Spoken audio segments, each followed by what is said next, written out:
Oh, your mercy never fails me. All my days I've been held in your hand. From the moment that I wake up till I lay my head, oh, I will sing of the goodness of God. 'Cause all my life you have been faithful, and all my life you have been so, so good. With every breath that I am able, oh, I will sing of the goodness of God. I love your voice. You will led me through the fire, and in darkest night, you were close like no other. I've known you as a father, I've known you as a friend, and I have lived in the goodness of God. Yeah. And all my life you have been faithful. Oh, and all my life you have been so, so good. Every breath that I am able, oh, I will sing of the goodness of God. Yeah. Your goodness is running after, it's running after me. Your goodness is running after, it's running after me. With my life laid down, I'm surrendered now. I give you everything. Your goodness is running after, it's running after me. Your goodness is running after, it's running after me. Your goodness is running after, it's running after me. With my life laid down, I'm surrendered now. I give you everything. Your goodness is running, and it keeps running after me.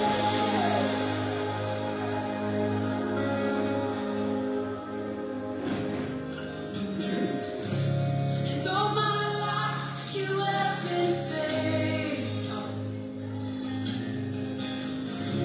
And all my life you have been so, so good. Every breath that I am able, oh, I'm gonna sing of the goodness of God. I'm gonna sing, I'm gonna sing. Oh, yes. 'Cause all my life you have been faithful. And all my life you have been so, so good. With every breath that I am able, oh, I'm gonna sing of the goodness of God. I'm gonna sing of the goodness of God.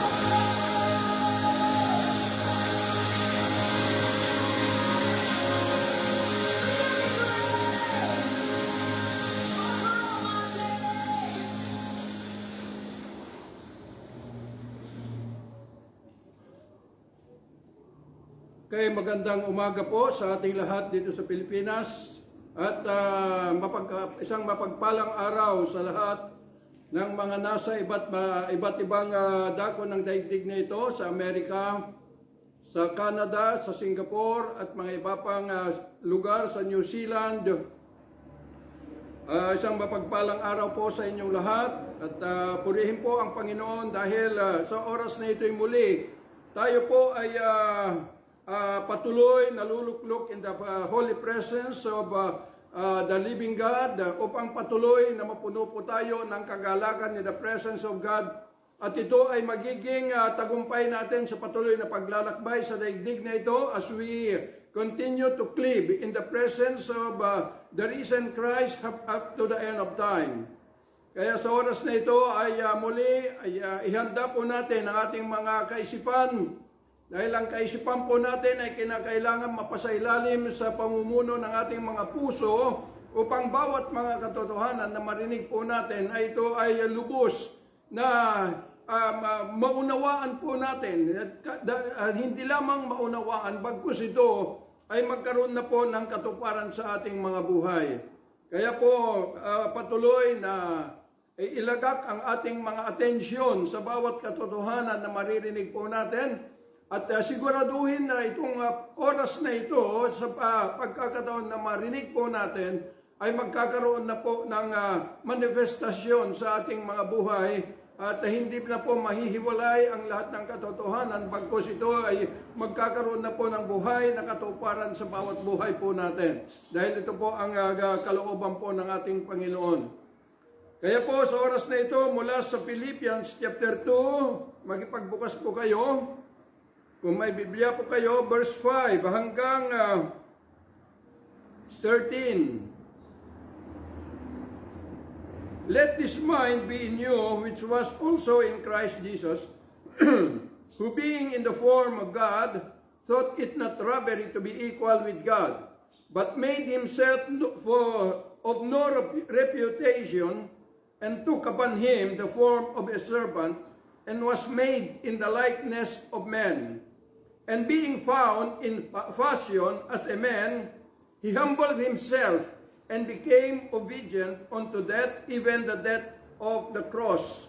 Wherefore God also has highly exalted him, and given him a name which is above every name, that at the name of Jesus every knee should bow, of things in heaven, and things on earth, and things under the earth, and that every tongue should confess that Jesus Christ is Lord, to the glory of God the Father. Wherefore, my beloved, as you have always obeyed, not as in my presence only, but now much more in my absence, work out your own salvation with fear and trembling, for it is God which worketh in you both to will and to do of his good pleasure. Father, we thank you for this day that you have given us again, the opportunity, Lord, that we join together ourselves as one together in your holy presence, in order that all that instruction that you want us to learn or to hear today, Lord God, ay magkaroon po ng kaganapan sa bawat buhay po namin. Dalangin ko po, Ama, na patuloy na buksan mo ang pintuan ng kalangitan sa bawat lahat. At hayaan mo na kami, O Diyos, ay lubos na madamitan ng iyong karunungan at kaalaman, Lord God, upang lahat ng katotohanan ay ito, O Diyos, ay maidamit sa bawat isa sa amin hanggang sa huling panahon up to eternity. Panginoon, salamat po, even the presence of all your heavenly host, at higit sa lahat, your holy presence, O God Almighty. Father, we thank you. In Jesus' mighty name we pray. Amen and amen.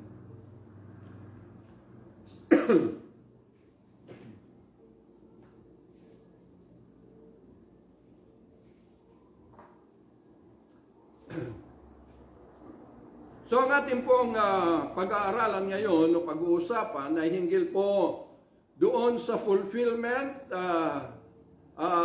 the fulfillment of the highest will of God. So ito po yung katuparan sa mataas na kalooban ng Diyos sa lahat ng mga tao. So, napakahalaga po na ito ay maunawaan po natin na ang kalooban ng Diyos ay hindi ito nagkakaroon ng katuparan o kaganapan sa pamamagitan ng ating pong kaalaman o karunungan. Kundi ito ay isang katotohanan na ito ay hindi lang mararamdaman, kundi ito ay magiging buhay po natin. Gaya ng sinabi po ni Paul doon sa 2 Corinthians chapter 5 verse 17, that if any man be in Christ, he is a new creature. All things has passed away and new things has come. So, ibig mong sabihin na ito na po yung proof nang tayo ay nakamtan yung katuparan ng mataas na layunin ng Diyos sa ating mga buhay. Dahil ang sabi po rito, yung pong luma, the old things, ay nawala at nagkaroon ng bago, na bago lahat. So, hindi po madali na ito ay makamtan po natin. Hindi rin po dahil tayo po ay aktibo doon sa loob ng kapilya, nag-a-attend, at sa Bible study, hindi po kundi nandoon po sa tamang desisyon at yung paghahangad ng katuparan nito sa ating mga buhay.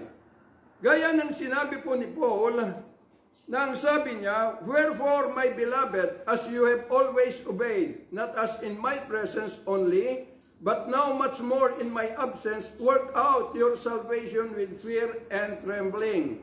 So, ibig pong sabihin, na nandoon, nalaman na po natin, narinig na po natin ang lahat ng bagay, at nakaramdam po tayo ng deep conviction na ito ay nakita natin ang kahalagahan nito sa ating mga buhay. Pero sabi ni Paul na hindi po natatapos doon. Kinakailangan trabahuin po natin. Dahil yung pong buhay na nakagisnan natin, ay ito po ay hindi madali na matalikdan natin ng lahat na agad-agad. Kailangan po sa bawat pagkakataon ay ito ay trabahuin po natin kung paano po natin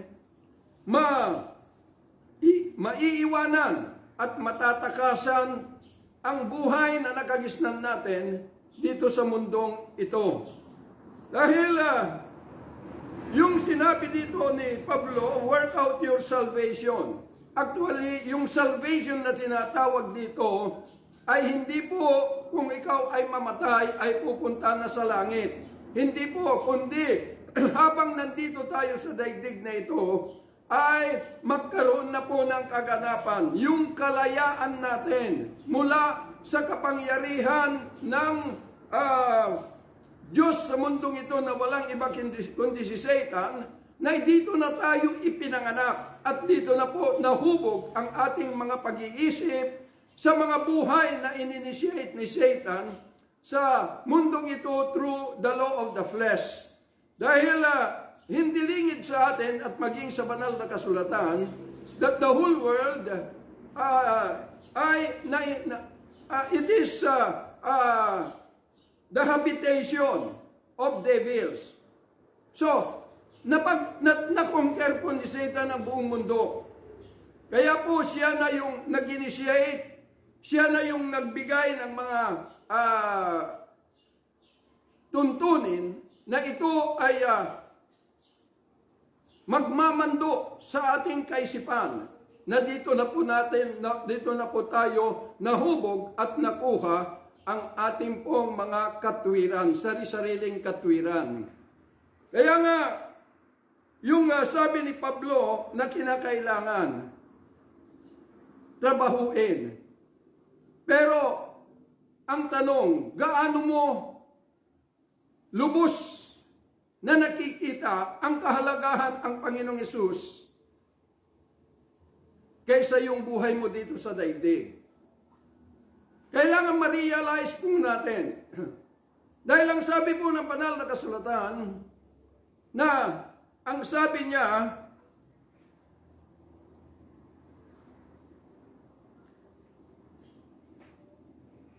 Wherefore God also has highly exalted him, and given him a name which is above every name, that at the name of Jesus Christ every knee should bow, of things in heaven and things on earth and things under the earth, and that every tongue should confess that Jesus Christ is Lord, to the glory of God the Father. So ibig pong sabihin that the highest will of God for all mankind is to be reconciled unto Him through Christ.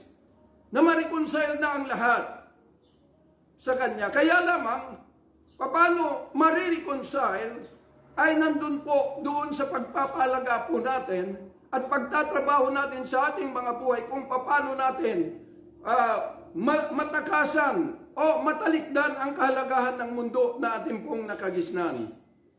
Dahil dito, yung pong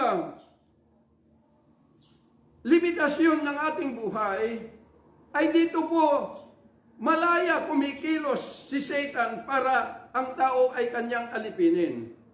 Pagka sinabi pong limitation of men, no matter na kung ikaw ay nakapagtapos ng Bible School o saan pa man, as long as na ang batayan ng iyong pagsunod ay iyong karunungan ng tao, still, you are under the kingdom of Satan. Carnality ang tawag doon. Kaya nga sinasabi ko po na basahin ninyo ang Romans chapter 8 na ang kaaway ng Diyos ay ang karnal na pag-iisip. So karnal na pag-iisip, ibig sabihin, inilalakip. Yung pong napabasa sa banal na kasulatan, tinatawag ang Panginoong Hesus bilang Panginoon pero nakalakip doon sa provision ng laman sa buhay dito sa daigdig na ito. Kaya nga, nung pumunta ang Panginoong Hesus in the cross of Calvary, ulitin ko po, Ephesians chapter 2, na kanya na pong inabulis in His flesh the enmity. Na ang sabi, even the law of commandments that contains ordinances, upang yung dalawa, the Jew and the Gentiles, or anyone, any kind of race here on planet Earth, ay ito ay magagawa ng Diyos na maging isa sa pamamagitan ng kanyang kamatayan in the flesh to destroy the enmity thereof. So maliwanag po na ang tanging daan lamang na tayo po ay magkaroon ng katuparan, the fulfillment of the God's highest will in our life is to work. Trabahuin natin na may pagkatakot at panginginig. Ano bang ibig sabihin? Na kung ikaw ay example, ay wala kang makain, ay talagang tinatrabaho mo, iniisip mo kung paano ka magkaroon, di ba? At iniisip mo kung paano ka, saan ka kukuha, maaaring magnakaw ka para lamang masuklayan ang physical na buhay mo. So, ganun po yung tinatawag na fear and trembling. So, kung tayo po ay nauunawaan natin na yung pagpunta ng Panginoong Hesus dito is to save us. Iligtas tayo from hell to heaven. So, we are talking about hell and heaven. Ito lamang ang kailangan natin na matakasan yung impyerno na ating pong destiny. Nung tayo ipinanganak sa daigdig na ito bilang Gentile by nature, ang ating destiny ay impyerno. Kaya nga dahil sa habag ng Diyos ay yung binuksan niya ang pintuan upang magawa niya, maganap niya yung kanyang kalooban sa lahat ng tao. Kaya nga sinasabi ni Pablo, nang sabi niya, for it is God which worketh in you both to will and to do of His good pleasure. So, ang Diyos pa rin, siya yung gaganap, siya yung gagawa ng kalooban niya na may sakatuparan sa atin. At yung mga magagandang bagay na ito ay magbibigay kaluwalhatian sa Kanya. Dahil alam niya, maging si Pablo ay nagsasabi na hindi kaya ng tao na ito'y gawin ng kalooban ng Diyos. Bakit? Because we are still living within the kingdom of Satan, na ito ay sinaklaw niya yung buo nating yung limitasyon ng ating mga buhay. Karnal na buhay ang tawag po doon. Kaya po, ang Panginoon ay meron lang siyang kakayanan na gawin ang lahat ng kalooban niya sa ating mga buhay kung tayo po ay fully surrender sa Kanya. Fully surrender sa Kanya. Alam niyo po si John the Baptist, ang sabi niya nung siya ay ipinanganak bilang maghahanda sa daraanan ng Panginoon sa buhay ng mga Israelitas, na ang sabi niya na He is increasing that I am decreasing. Ibig sabihin, doon sa kanyang paglalakbay, unti-unti na nawawala na yung kanyang buhay dito sa daigdig, at yung buhay ni Kristo ang siyang mangingibabaw. Kaya makikita po ninyo nung hilingin po ng isang damsel yung kanyang ulo na ilagay sa platters, ay hindi po siya umiyak, hindi po siya nagreklamo, kundi binigay na po yung kanyang ulo at pinutol yung ulo niya para ibigay sa isang damsel. So ibig sabihin 100% na siya ay naganap yung sa buhay niya ang Panginoong Hesus, at nawala na yung takot, nawala na yung pangamba sa kanya, dahil naunawaan niya yung katotohanan, at hindi lamang naunawaan kundi naisakatuparan sa kanyang buhay. Dahil ang namatay lamang ay yung, ang kanyang physical na katawan, na pinugutan man ng ulo o hindi, mamamatay at mamamatay yun, dahil yung buhay natin ay mortal na katauhan. May kamatayan na. Kaya nga, ito yung kinatatakutan na ininitiate ni Satan. Na kapag mamatay ang isang tao, andun yung kanyang pagkatakot, lahat yan andun ang kanyang pagkatakot o hindi makakain. Pero tandaan po natin na anuman mangyari sa daigdig na ito, magkaguluman, magkagyeraman ang daigdig na ito, ano pa mangyari, iisa lang naman ang maaapektuhan sa buhay natin. Yung physical na buhay ay mamamatay. Kaya nga, kapag namatay ang physical na katawan, yun yung sabi ni Pablo that minsan lang binigyan tayo ng Diyos ng karapatan. Hebrew 9:27, karapatan mabuhay sa daigdig na ito pagkatapos paghuhukom. So ibig pong sabihin, kapag namatay na yung physical na katawan mo, yun na yung araw na hinatulan mo ang iyong sarili. Hindi po ang Diyos ang hahatol, kundi ikaw, because sa iyo manggagaling ang desisyon whether na ikaw ay susuko sa Panginoon at iwanan mo yung mundo na iyong pinanggalingan o kingdom ni Satan, ay ikaw ay pipili. Kaya kapag ka namatay ka, na hindi mo na ilipat ang kaluluwa mo sa Panginoon, sa kingdom ng Panginoong Hesus, sa impyerno ka na pupunta. Yun po yung sinasabi ng banal na kasulatan. Kaya bago dumating yun, ay ang Panginoon ay trinabaho niya yung kalayaan ng lahat. Napunta siya doon sa cross ng Kalbaryo, at mula doon sa cross ay kanya pong ibinigay yung kanyang buhay, na nung bumulwak ang kanyang banal na dugo, nagbukas po ang pintuan ng kalangitan at pintuan ng Bartolina ni Satan, dahil doon sa cross ipinakita niya na nagapi niya ang kapangyarihan ng kadiliman at ang kamatayan through His crucifixion in the cross of Calvary. Kaya po nabuksan. Ibig pong sabihin, paulit-ulit kong sinasabi, ang mga isinisigaw ng mga tao na ang sabi nila, pinatawad na tayo ng Diyos dahil sa kanyang banal na dugo. Kaya makikita ninyo, kaya maraming mga tao kapag nakakita ng cross, nandun yung lamina ng isang, di ko alam kung sino yun, ay anduroon na tuwang-tuwa, sinasamba nila ito. Pero tandaan po ninyo, mga minamahal na mga kapatid, yung kanyang ginawa ay hindi upang matuwa ka lamang kung makita mo sa ganun, kundi ibig pong sabihin, ganapin kung ano yung layunin, kung bakit siya napunta doon. So, ibig pong sabihin, totoo po, 150% na napatawad na tayo ng Diyos. Lahat ng buong mundo na in the cross of Calvary ay ito na po yung araw na nag-umpisa na ang lahat ng mga tao ay meron na siyang kalayaan na ito'y pumasok na in the kingdom of God, in the kingdom of Jesus Christ. So, ibig sabihin na gaya ng sinasabi ko, all truth are parallel, na yung ibinigay nung bumulwag ang dugo ng Panginoong Hesus in the cross of Calvary, ibig pong sabihin, nagkaroon na po tayo ng executive clemency or pardon.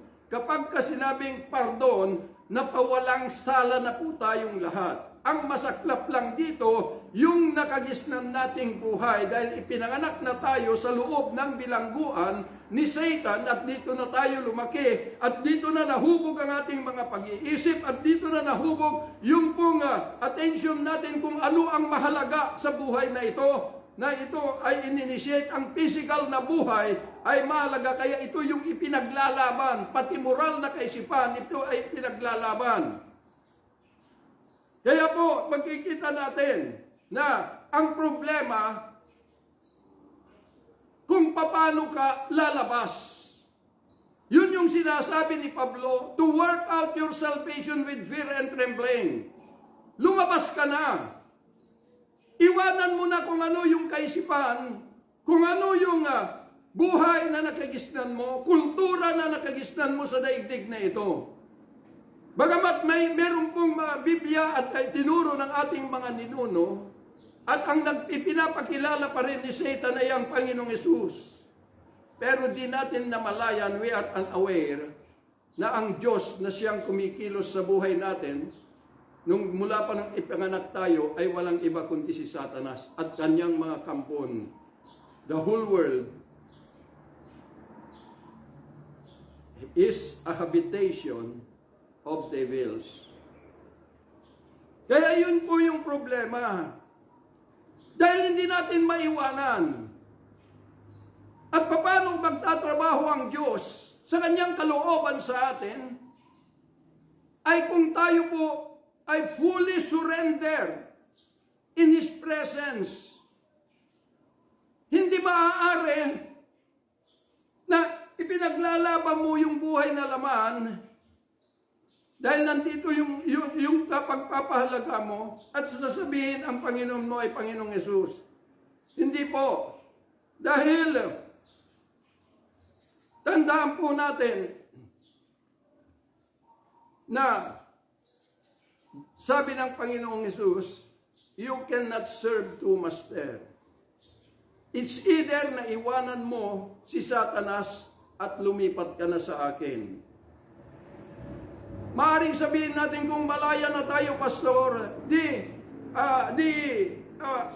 andun na ligtas na tayo. Hindi po, binuksan lang ng Diyos ang pintuan at ikaw ang mamimili whether you go na lumabas at pumasok sa kingdom ni Jesus Christ o manatili kung saan ka ipinanganak, which is under the kingdom of Satan. Kasi si Satan po at kanyang mga cohorts, 1/3 of the population of the angels of God, na ito ay nakasama niyang na-disembodied spirit nung nagkasala siya ng treason against God at ihinulog, inalis yung kanilang mga angelic body at sila ay naging torment dito sa kalangitan, sa ibabaw ng lupa at ilalim ng lupa.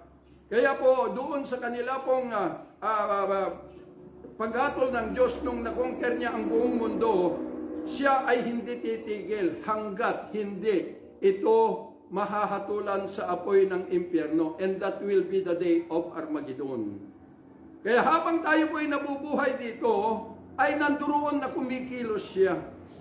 Kaya nga kung tayo ay hindi lubos na sumuko kay Jesus Christ, meron pa rin siyang gagamitin sa ating mga buhay na ito ay kanyang koneksyon upang tayo ay hindi magawa ng Diyos yung kanyang kalooban because we are still serving to master.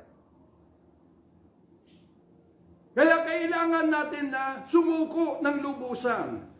At kung kakain ka man o magtatrabaho, hindi na dahil kay Satan, kundi dahil you are preventing the tabernacle of the risen Christ until na ito ay siya na yung mag-determine na ma-terminate ka na sa daigdig na ito at pupunta ka na sa heavenly paradise. So, yun po doon sa siyudad na itinakda niya. Yun po yung proseso. Kaya nga sabi ni Pablo, work out your salvation with fear and trembling. Bagamat anduroon, si Satan habang nabubuhay tayo rito at kanyang mga cohorts, wala silang magagawa kung tayo po ay fully surrender kay Jesus Christ. And we are going to live in Him, in His very nature, in His, sa kanyang katauhan, sa kanyang kaharian all day long. Siya na yung may control sa atin. Kaya nga sinasabi ni Pablo, nang sabi po niya rito, wherefore God also has highly exalted Him and given Him a name which is above every name, that at the name of Jesus Christ, every knee should bow of things in heaven and things on earth and things under the earth, and that every tongue should confess that Jesus Christ is Lord to the glory of God the Father. So, ang sabi niya rito, that every tongue should confess. Di ba sabi ni Pablo sa mga taga-Romans chapter 10, that if you confess Jesus is Lord, and believe in your heart that God raised Him from the dead, you shall be saved. So, ibig pong sabihin na to confess Jesus is Lord ay hindi lamang dahil siya ay Panginoon, kundi ulitin ko, doon sa Israel, kung ang isang babae ay nag-asawa, yung asawa niyang lalaki, pag tinawag siya, ang sagot ng babae, yes, my Lord. Ibig pong sabihin na yung asawang babae ay nailagay niya yung full authority ng kanyang asawa, yung kanyang buhay, na siya yung merong kapamahalaan bilang head, bilang head ng kanilang pamilya. Kaya ang tawag niya doon is Lord. Ganon din po sa atin sa Panginoon. If we confess Jesus is Lord, ibig pong sabihin, siya na po yung karelasyon natin. Siya na po yung pinagkalooban natin ng karapatan na maghari sa ating mga buhay. Siya na po yung may karapatan na lahat ng kanyang tinig, boses, ay dito tayo susunod. At hindi doon sa kaisipan po natin na katulad sa mundong pinanggalingan natin na kung ano yung naiisip natin, siya ang sinusunod natin kahit na good or bad. Ganon po. Pero dito ay to confess Jesus is Lord. Ibig pong sabihin, hindi lamang yung itinuturo na sinasabi to confess Jesus is Lord na tanggapin mo ang Panginoong Hesus bilang Panginoon mo tagapagligtas at ikaw ay maliligtas. Hindi po. That confession, ibig pong sabihin, hindi po iisang araw, kundi mula nung ikinonfess mo that Jesus is Lord, lahat ng oras at araw mo sa daigdig na ito, you are confessing yourself that Jesus is your Lord. Ibig sabihin na Lord is siya po yung meron ng karapatan to control your whole being. Yung kaisipan mo, yung damdamin mo, lahat yun. Yun po yung tawag na Lord. It is applicable sa pagiging Diyos niya at pagiging karelasyon. That we submit our whole being under His leadership, being in one family. Jesus Christ. So yun po yung ibig sabihin. Hindi ibig sabihin na tinanggap mo ngayon, bukas na kay Satan ka muli. Hindi po. Nung tinanggap mo ngayon, ibig pong sabihin that you are cleaving your life into the life of Christ. Yun po yung ibig sabihin because you consider Him now as Lord. Kaya si Satan wala ng karapatan sa iyo. Si Satan wala ng kapangyarihan sa iyo. You are fully saved. andun na yung salvation. Bakit? Because as you live, cleave yourself into the life of Christ, then you are seated far above all principalities, rulers, and powers of darkness. Wala na, hindi na pwedeng saklawan ni Satan ang iyong buhay. Kaya lamang kapag hindi ka lumabas at isinuko, at yung isip mo ay nakakonekta pa rin, yung kalahati doon sa mundong pinanggalingan mo, Satan is still nanduroon pa rin ang kanyang karapatan para maghari sa buhay mo. Kaya nga kapag ito ay as we believe, ibig pong sabihin na when we confess Jesus is Lord, ibig pong sabihin, ito yung sinasabi ni Pablo nang sabi niya, for it is God which worketh in you both to will and to do of His good pleasure. So siya po yung magtatrabaho, siya po yung magdadala sa atin. Dahil doon sa nakagisnan nating buhay, at hanggang doon sa ating on top of our limitation, hindi natin kaya. Because the truth of God, it is stand beyond limitation of men. Maging si Satanas di niya alam. Limitado. Kaya nga, nung sinabi na confess Jesus is Lord and believe in your heart that God raised Him from the dead, you shall be saved. So bakit maliligtas ka?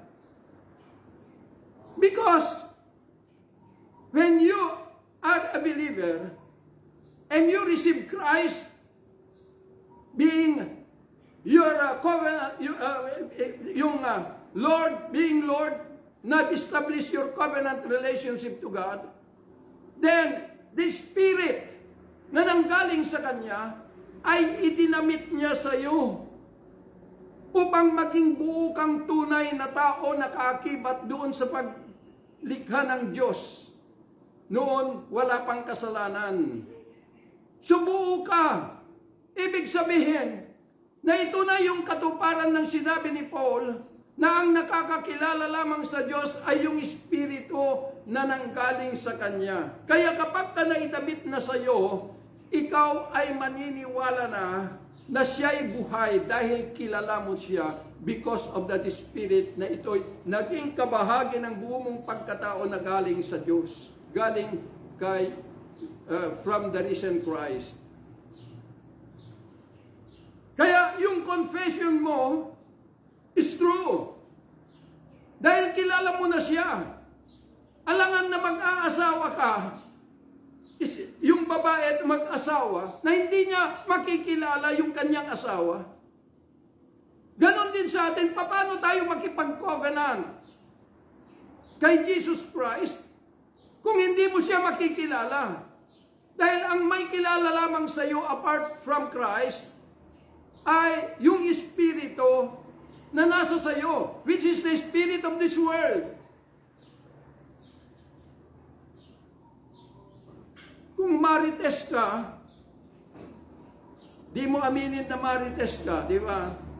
Pero yung Espiritu na nasa sa iyo from this world, alam niya na marites ka. At anytime ay magmamarites ka. Ganun po. Kung ano yung pagkatao mo, alam niya. Kilala ka, pero ang Diyos hindi ka kilala. Dahil hindi ka pa konektado sa Kanya. But once you surrender yourself in the presence of the risen Christ, at nakita niya yung katotohanan, yung tunay na pagsuko mo sa Kanya, then He's going to enter into your mortal being at dadamitan Kanya ng Kanyang Espiritu upang ikaw ay madamitan. Mabago ang iyong pagkatao na dati ikaw yung ginagamit ni Satan para sirain ang karangalan ng Diyos dahil sa iyong bibig na sinasabi mo na ang Panginoong Hesus, ang Panginoon mo, ay mapapalitan na ng totoo. Hindi na po yung kasinungalingan, kundi katotohanan na dahil yung bibig mo at yung buhay mo, it goes together. Totoo po yung sinasabi mo, pati kaloob-looban mo ay akma doon sa mga sinasabi mo. Because you have the Spirit of Christ. Kaya doon pa lamang na ang Diyos ay mapufulfill niya yung kanyang kalooban sa bawat isa. Na yung pag-uumpisa ay nandun 2 Corinthians chapter 5 verse 17, that if any man be in Christ, he is a new creature. All things has passed away and new things have come. So, ibig kong sabihin dito na, hindi ka na-identify sa mundong ito na ikaw yung dati. Na ikaw yung dating disipulos ni Satanas. Para sirain ang karangalan ng Diyos na di mo alam. Pero ikaw na yung totoong tao na ito'y dinamitan ng Diyos ng kanyang karangalan at kaluwalhatian. That's why you will become the praises of God. Kaya makikita po ninyo, mga minamahal na mga kapatid, na mula noong pong mag-umpisa, nabubukas po ang pintuan ng kalangitan para sa buong mundo to reconcile all mankind unto Himself through Christ. Kaya yung umpisa ng kaganapan nito, pagkatapos na bumaba ang Panginoong Hesus bilang si Kristo, and He entered into the life of all His disciples, ay makikita po natin, mababasa po natin, na sila po ay, they are moved by the power of God. Dahil yung mga tao nandun sa nakapalibot, mga bansa nandun sa nakapalibot, mga bayan, ay dumagsa sila. After na ito, ay dumating ang indwelling presence ng Panginoon sa kanilang mga buhay.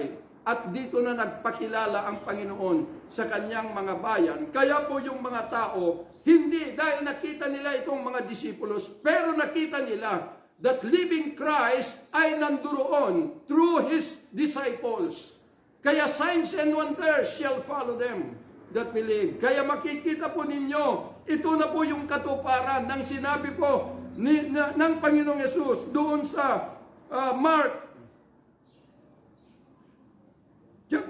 chapter 16, na ito ay wala sa mga sinuman na nagsasabi that they are a servant of God. But hindi po, dahil ito po yung tanda ng tunay na kabahagi sa kingdom ng Panginoon. And the signs shall follow them that believe. In my name, they cast out devils. They shall speak with new tongues. They shall take up serpents, and if they drink any deadly things, it shall not hurt them. They shall lay hands on the sick, and they shall recover.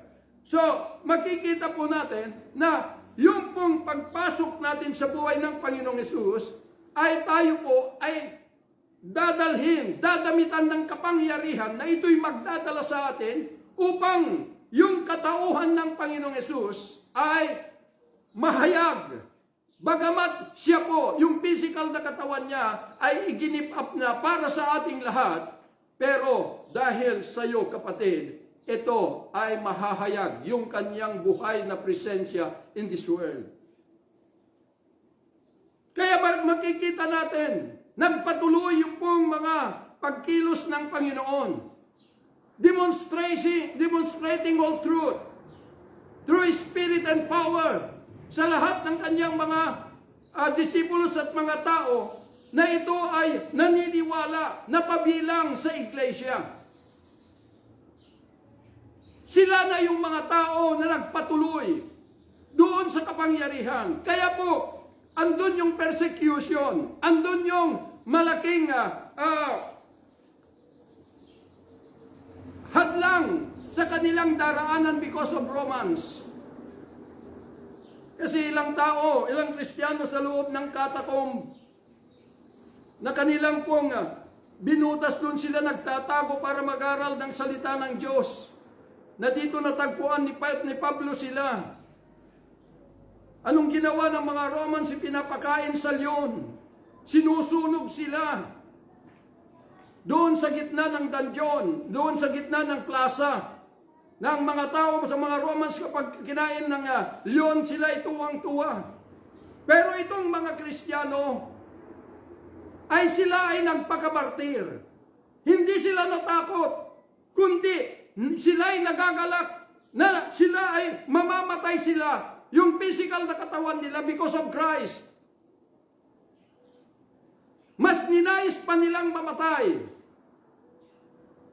kaysa talikdan yung kanilang pananampalataya sa ating Panginoong Jesucristo. Walang sakit, even sa mga sakit, hindi po nila ininda.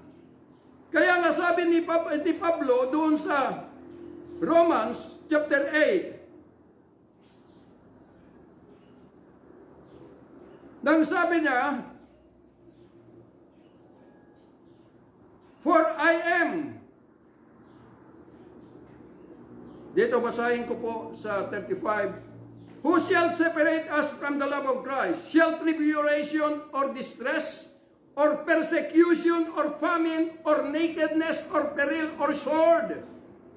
For it is written, for thy sake we are killed all day long. We are accounted as sheep for the slaughter. Nay, in all these things we are more than conquerors through him that loved us.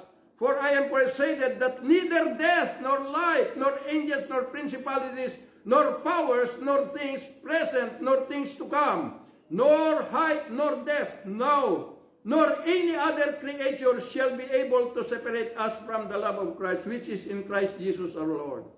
So wala, kahit na sakit, kahit ano pa man, hindi na yun iniinda. Dahil andoon na po yung kagalakan nila. Na yung pagdating ng kamatayang physical, ay that will be the greatest miracle ever happen in their life. Because that day, ay yun na yung kanila pong paglipad. To enter into the new city God has prepared for them that believe in Him. Nandun na. Kaya walang problema. Pero habang sila ay pinapersecute, lalong dumadagsa ang mga tao. Lalong dumadami ang nakikisa sa kanila. Kaya dito na nabahala si Satan, ulitin ko muli kung paano hinadlangan ni Satan. Dito na po, hinadlangan. And I challenge every one of you, kayo na nakatapos o kumuha na Bible school, na mag-isip-isip kayo, upang hindi kayo ay magiging daan na ang mga tao ay hindi nila makita ang liwanag mula sa buhay na Kristo. Dahil ito po nung marami nang dumadagsa, the only way of Satan to do ay gamitin na yung intellect ng tao.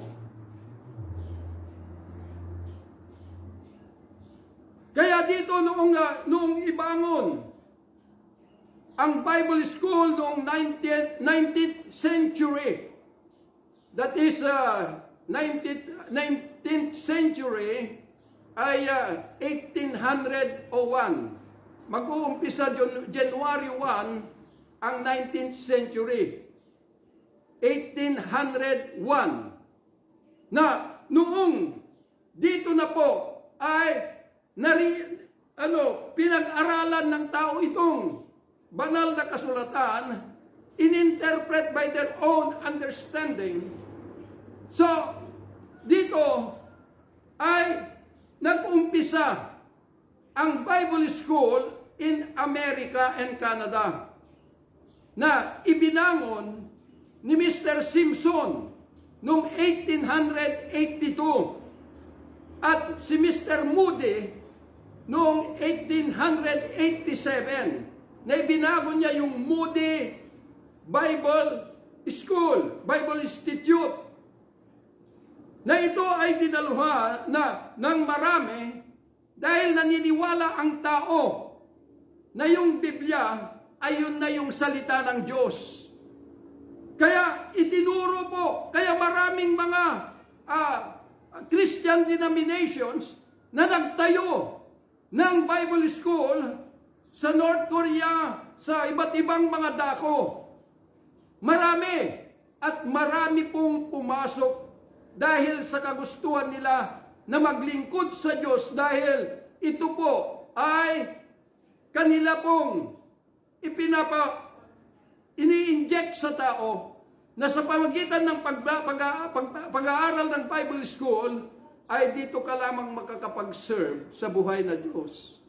Pero ito ay hindi po nalaman ng tao na ito'y ginamit ni Satan, yung pong karunungan ng tao para patigilin yung pong pagdagsa ng tao sa kingdom ng Panginoong Hesus through His living presence, or yung pong kapangyarihan na nagdadala sa mga tao. Ito lang ang tanging pamaraan ni Satan para hadlangan yung demonstration ng Diyos through Spirit and power. Kaya dito po nakita natin na sa buong mundo ay naglipa na ng maraming mga Bible school at natigil na yung dramatic sin kung paano po ang Diyos ay kumikilos dito sa lupa, sa mundo. Tumigil. Kaya makikita po ninyo, ang daming mga papastor tapos sa Bible School, kung ano-ano ang mga isinasama sa pag-aaral para lamang makuha ang atensyon ng mga tao. Kaya ang mga tao kapag sinabi reverend, bishop, kapag nagsalita sila ng mga humorous word, tumatawa sila, sasabihin yung mga tagapakinig, hallelujah, na-bless ako kay ganito dahil napatawa ako. Talagang grabe, matatawa ka talaga kay Pastor. Ang galing niya. Mas magaling si Rene Riquestas, si Chiquito na magpatawa kaysa mga papastor. Sila yung kailangan ninyo. Kaya makikita po ninyo, ngayon, kapag ka mag-speaking in tongues ka, sasabihin sa demonyo, bakit hindi sila nag-ooperate according to yung sinabi ng Panginoon in Mark chapter 16, that those who believe, this shall follow them, those who believe, they can speak in new tongues. Why you can speak in new tongues? Because of that spirit that came from God. Hindi po ito espiritu na parang habula na nawawala, but it is a person that meron siyang boses, meron siyang tinig, and He's going to speak the word through you in His own language. At hindi po yung language ng tao na ito ay nahubog sa kasamahan dito sa daigdig na ito dahil kay Satan. Meron siyang language na kailangan bigyan natin ng daan, that the Spirit na ito ay binigay ng Diyos sa iyo ay magsasalita. Because as He speak the word, He speak mystery, and that you may be able to stand beyond your limitation, because mga bagay na hindi mo alam ay maipapalam sa iyo because of the Spirit of God. Pinutol ng karunungan ng tao. Kaya nga ngayon marami ng mga misyonary that they are moving in fivefold ministry gift. Naiintindihan ba natin about fivefold ministry? Fivefold ministry, it is not the will of man. It is not the program of man. But it is God who is appointed everyone with that mantle. That if you are going to clothe with that mantle, everyone will join together as one. Hindi na po magkakahiwalay. It is not divided by denominational organization. Hindi po. Once you are called a prophet, what you are called a apostle, evangelist, pastor, or teacher, hindi po nagkakahiwalay ito, but they are joined together in building up the body of Christ through demonstration of Spirit and power. Hindi po yung napag-aralan sa Bible school. Because once you are going na dito ka pumatay sa mga napag-aralan sa Bible school, you are still living within your limitation where Satan ay malaya to exercise his dominion over your life.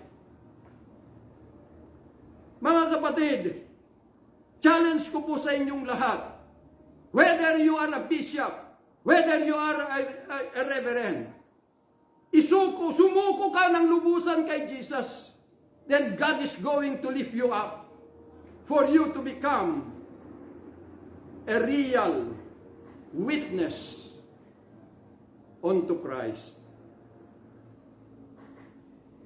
Nasira. Kaya ngayon makikita po ninyo, ang daming papastor. Kapag ayaw na niya yung kasama niyang pastor, mag-organize ng iba, sisirain niya para makuha niya yung mga iba, sisirain niya yung kapwa niya pastor. Sasabihin, maglalagay ng pangalan na Jesus Christ Victorious Church. Pero ito ay naibangon dahil sa galit, dahil sa sama ng loob, dahil sa kasakiman ng pera. Pagkatapos sasabihin that they are serving the living God. Hindi po. Mali po dahil itong dispensation of grace, the only plan of God, the highest will of God, is to gather all mankind to Himself as one together. The heartbeat of God. Bago tayo dumako sa mga mission o soul winning na sinasabi, anong sabi ng Panginoon? Father, I pray that they may be one, as we are one, that the world may know the highest and the greatest evangelism na ito ay magagawa natin for the whole world is to build the heartbeat of God. And that is the body of Christ. And I tell you the truth, once the Spirit of God dwells in you, as you surrender yourself, there is an automatic reaction that you are already operating in the highest law of God, which is the love of God. Pag-ibig. At hindi na kailangan turuan ng bawat isa para magkaisa. Dahil yun na po yung katuparan ng heartbeat ng Panginoon, na lahat ay magiging isa, no matter what ministerial calling ay nasa sayo, basta't ang importante, joining together in building up the powerful body of Christ, which is the living church. Kaya mag-isip-isip kayo, mga reverend, mga archbishop. Tingnan ninyo, if you are moved by the power of God, maaaring sabihin natin, may mga calling ito, pastor, kilala ko sila. Pero the division ay hindi na alis, that organizational boundaries ay hindi na alis. You are still living in the power of darkness. Kasi si Satan pwede siya magpanggap ng Diyos ng liwanag. But the only hindi niya ma-duplicate ay yung if you are living in the grace of God, then yung pag-ibig ng Diyos ay hindi niya pwedeng ma-duplicate.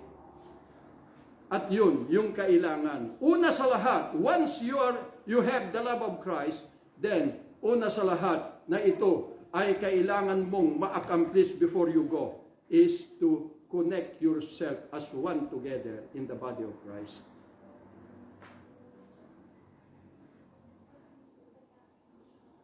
Yun po ang katotohanan. Kaya po ang Panginoon, ang sa atin lang is to become obedient. Hindi po tayo yung magdadala, but ang Panginoon na po ang magdadala sa atin. Nang sabi po niya maliwanag po doon sa Philippians,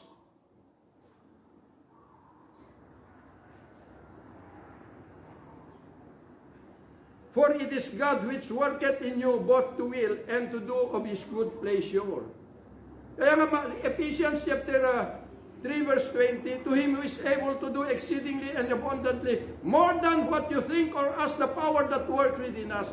Kaya lang yung more than what you think or ask, ang itinihingi ninyo, puro pera. Hinihingi ninyo yung tagumpay ng business. Hinihingi ninyo yung kayo ay makapagtapos ng pag-aaral. Hindi po yon. Dahil yung more than what you think or ask, it is a word or kaisipan that build up the real kingdom of Jesus Christ.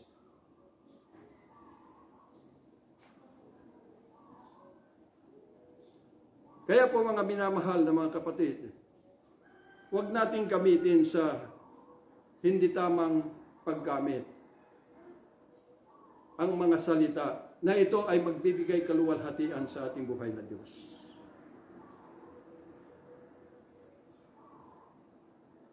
Inuulit ko po,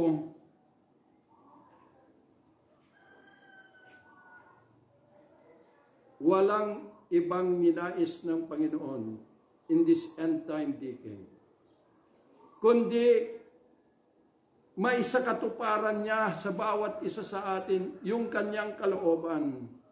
At tayo ay magampanan natin yung kabutihan magbibigay sa kanya ng kaluwalhatian. That is the highest will of God. Yun po yung katuparan ng kanyang sinabi ni Pablo that God wants to reconcile the whole world unto Himself through Christ Jesus. Kaya nga hindi na po yung katwiran ng tao. Yung Bible School, ang binubuo niya rito ay sariling katwiran ng tao. Dahil sa kanyang karunungan. Pero yung katwiran na sinasabi rito, it is the righteousness of God through Christ. Pagka sinabing through Christ, ibig sabihin, lahat ng iyong ginagawa, lahat ng iyong iniisip, ay ito po ay nanggagaling sa tinig ng iyong kapiling na buhay na Kristo. Kaya nga inuulit ko, sasabihin kasi, Pastor, ang Biblia ay salita ng Diyos. It is the written word of God, mga minamahal na mga kapatid. Pero alangan, kaya mga sinasabi ng maraming mga bishop, tinuturuan ang lahat, nasasabihin, kapag magbasa kayo ng Biblia, lakasan ninyo ang pagbabasa ninyo para marinig ninyo ang boses ng Diyos. O makinig ka sa audio. Hindi po ganon. Dahil yung mga tinig na naririnig natin o nababasa natin ay mga tinig panumpong at ilang thousands na taon na binigkas ng Diyos. Hanggang ngayon yun pa rin ang naririnig. Pero yung sinabi ng Panginoon, Matthew chapter 4, men shall not live by bread alone, but by every word that proceedeth out from the mouth of God. It is a fresh word that comes from the mouth of God. Nagaya ng sinasabi ko, kung yung kaibigan mo naririnig mo kahit malayo, how much more the presence of the risen Christ that enthroned Himself into your mortal being, hindi mo marinig dahil hindi ka nakafocus sa Kanya. You are still living within the kingdom of Satan through the law of the flesh. Hindi mo maririnig, kapatid. Dahil ang naririnig mo ang tinig ng demonyo. Pasensyahan na tayo, but this is a challenge. Hindi ko po sinasabi ito para saktan ng damdamin ninyo, kundi i-challenge ko kayo na hanapin pa ninyo ang mas malalim na katotohanan na hindi nyo na kamtan doon sa loob ng universidad ng Bible School. Hanapin ninyo at matatagpuan lang ninyo kung isuko ninyo ang iyong karunungan concerning doon sa inyong napag-aralan.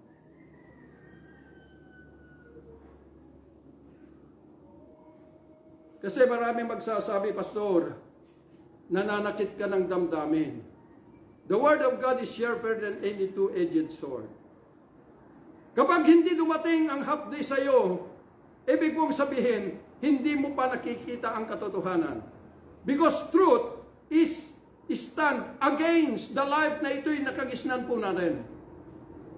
It is against sa mga na-inject sa ating mga kaisipan while we are living here on the kingdom of Satan through the law of the flesh. Magkasalungat yan, kapatid, kaya masakit. Ngayon kung hindi ko sasabihin, paano maitutuwi at paano mailigtas ang maraming mga tao na naimpluwensyahan sa karunungan ng tao, na akala nila kapag sila'y nakinig doon sa mga sinasabi ninyo, pag namatay sila pupunta sa langit. But I tell you the truth, ang pupunta lamang sa langit is those people na nakatagpo at sumuko sa Panginoong Hesus at natagpuan the risen Christ and receive that Spirit from God, which is our visa to go to heaven. Hindi yung iniisip mo, kundi yung katuparan, yung kaganapan, kapatid. Kaya nga maraming mga papastor, kapag narinig nila yung mga bagay na ganito, sasabihin, saan sa Biblia, Pastor? Haan ang patunay mo sa nasusulat.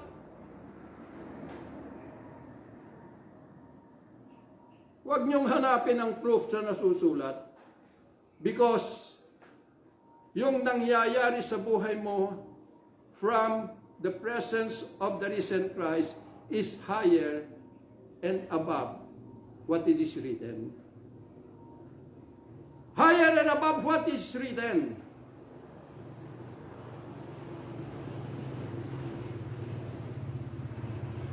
Kaya yun po, kailangan po natin trabahuin our salvation for you, so that ang Panginoon ay meron siyang karapatan na i-demonstrate ang lahat ng katotohanan sa buhay mo, na matupad mo, na may sa katuparan ang kanyang highest will unto you, and for you to act and to do a good pleasure upon Him.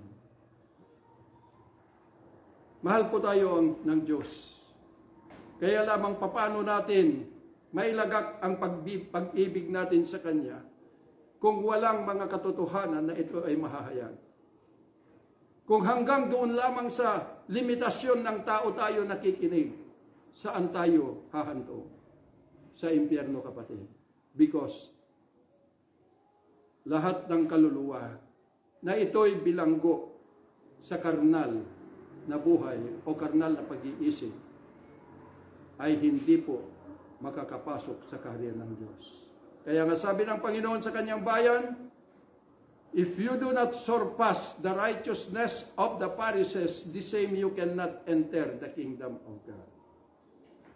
So, yun po maliwanag. Kaya magandang araw po sa inyong lahat. Hangad ko po, ang lahat tayo po ay magtagumpay hanggang sa huling panahon.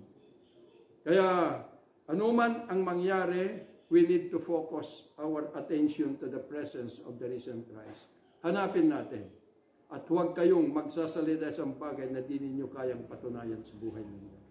Yun lamang po at magandang araw po sa ating lahat. Father, we thank you for this day. I pray that every word that is being revealed, I pray, Lord, that this will fulfill to each and every one of us. I pray in the name of Jesus, the Son of the living God, na ito, O Diyos, ay patuloy na manuod sa aming mga kalamnan. Thank you so much at patuloy na hinihiling ko ang bukas na pintuan ng kalangitan, and your abundant blessing and conditional favor shall abide each and every one of us up to the end of time. Father, we thank you. In Jesus' mighty name we pray. Amen and amen.